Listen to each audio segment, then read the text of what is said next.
अखिल पाराशर जी से भी समझना चाहता हूं, क्या चाइना इस बात को भांप रहा है कि अब ज्यादा फ्रेंडली हो रहा है क्या अमेरिका उसकी तरफ, और अमेरिका के इस जेस्चर को अगर ये वाकई है तो इसके लिए वेलकमिंग है चाइना या पूरी तरह से कॉशियस है?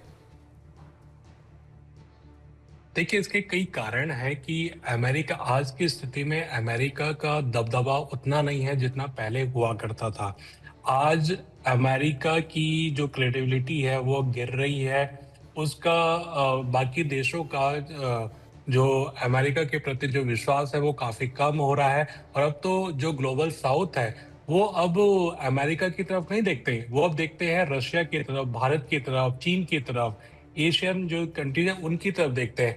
और आज के समय में जो ग्लोबल मार्केट में जो चाइना का जो दबदबा है, जो डोमिनेंस है, वो मेरे ख्याल से वो अमेरिका से अधिक है। तो आज जो एक वल्नरेबिलिटी वाली जो स्थिति में है वो है अमेरिका, ना कि चाइना। चाइना आज एक अच्छी स्थिति में है। देखिए 2007 में जब तो अखिल, क्या अगर ऐसे में अब ये मान लीजिए एक G2 वाला ये शिगुफा मान लीजिए अमेरिका लेकर आता है कि आइए अब साथ में कदम ताल करते हैं हम और आप, तो चाइना इसको मंजूर करेगा या वो अपनी सुरक्षित? मुझे नहीं लगता कि ये चाइना जो है वो, देखिए चाइना का इस समय है कि जहां से भी फायदा मिले वो करे, ठीक है। G2 से भी अगर उसको फायदा मिलेगा वो करेगा, लेकिन चाइना जो है आज जो वो दिखा रहा है कि ग्लोबल साउथ का मसीहा बनना चाह रहा है, वो पूरी दुनिया का एक पीस मेकर बनना चाह रहा है, तो वो आज अपनी अलग लीग बनाएगा। वो अब देखिए ब्रिक्स देख लीजिए, SCO देख लीजिए आज। तो ये बड़ी बात आप कह रहे हैं सर, मेरे पास वक्त कम है, नटशेल में आपकी बात दर्शकों तक ले जाता हूं। G2 के जरिए जो अपना हित होगा चाइना साधेगा, लेकिन G2 में अमेरिका के फेर में नहीं आएगा। अब देखिए जिनपिंग का थ्यूसिडाइडस ये ट्रैप जो कहा गया, इस पर सवाल, क्या हम रिश्ते का नया मॉडल बना सकते हैं?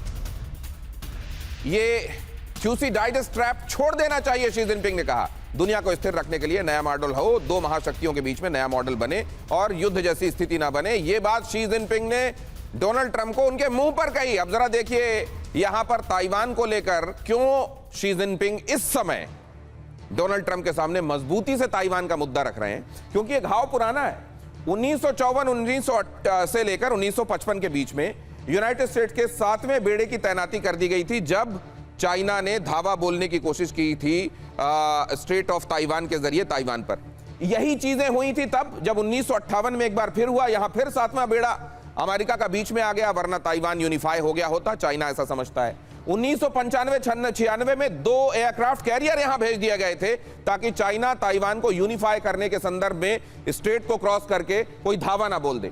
ये पुरानी रार है ताइवान पर, ये पुराना तनाव है। अब जरा यहां पर यह भी देखिए, शी जिनपिंग को ट्रंप के साथ समझौते की उतनी गरज क्यों नहीं, जरूरत क्यों नहीं। यहां पर देखिए मीटिंग का सबसे बड़ा मुद्दा ताइवान और ईरान।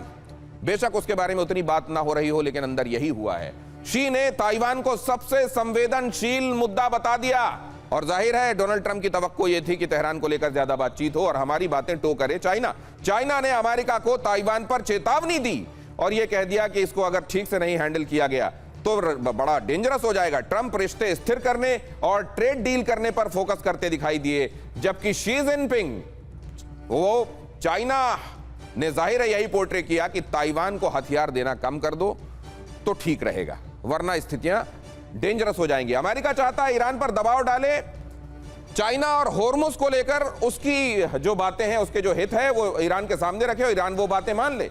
ट्रंप अपने साथ 16 कंपनियों के सीईओs को भी इसीलिए लेकर पहुंचे हैं ताकि अपने यहां के बड़े मार्केट का एक तरीके से तश्तरी में सामने रखकर वो शी जिनपिंग के सामने रख सकें और कह सकें कि देखिए आपको अमेरिकी बाजारों की इतनी बड़ी पहुंच मिल रही है, आप हमारे लिए तेहरान वाला जो मुद्दा है उसको सॉल्व कराइए। लेकिन इस फेर में शी जिनपिंग नहीं पड़े। चीन ने खुद को स्थिर और जिम्मेदार ताकत के तौर पर पेश किया और जाहिर है यहां पर इसीलिए यह दिखाया जा रहा है कि गरज के मामले में यहां चाइना की बहुत ज्यादा गरज नहीं है और ये समय है कि ताइवान को लेकर अमेरिका से कोई पुख्ता हामी भरवा लें शी जिनपिंग। अब किसकी कितनी नेवल कैपेसिटी, असल में चाइना ने 1954 के दौरान, 1958 के दौरान, 1995 के जो ताइवान स्टेट वाले मसले थे उनको लेकर महसूस किया कि अगर अमेरिका की नेवी को हमने सरपास नहीं किया तो हमारे लिए मुश्किल होगी। और इसीलिए आप यहां पर देखें एयरक्राफ्ट कैरियर के मामले में चाइना 3, अमेरिका 11, ये वाला आपको असंतुलन दिखाई देता है। लेकिन आज चाइना अमेरिका से बहुत पीछे नहीं है। आशीष, क्या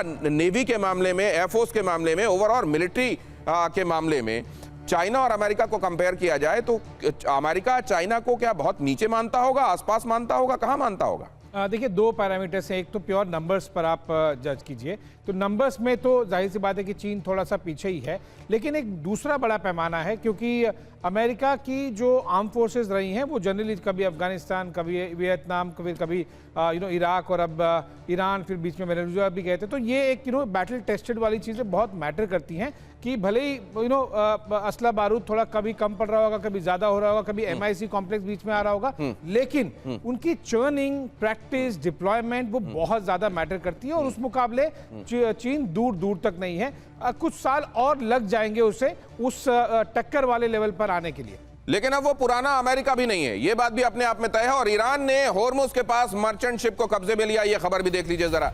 IRGC ने मर्चेंट शिप पर किया कब्जा। कब्जे के बाद ईरान के तट पर गए शिप, UAE के फुजैरा पोर्ट से आ रहा था ये शिप। अगली खबर भी देख लीजिए। ट्रंप के बाद अब पुतिन भी जाएंगे चाइना, जल्द होगी पुतिन की चाइना यात्रा। क्रेमलिन ने बताया पुतिन शी की मुलाकात की तैयारियां पूरी कर ली गई हैं। रूस चीन रिश्तों पर दुनिया की नजरें। 2013 से अब तक 40 से ज्यादा बार मिल चुके हैं पुतिन शी जिनपिंग। तो क्या यहां पर डोनाल्ड ट्रंप कुछ कहकर आएंगे क्या कि ये आएंगे अगर आपसे मिलने के लिए पुतिन से उनसे बोल दीजिएगा, या इस समय तो बेचारे अपने ही बचाने में लगे हैं? बहुत धन्यवाद आप सबका मेरे साथ आज की चर्चा में जुड़ने के लिए। आप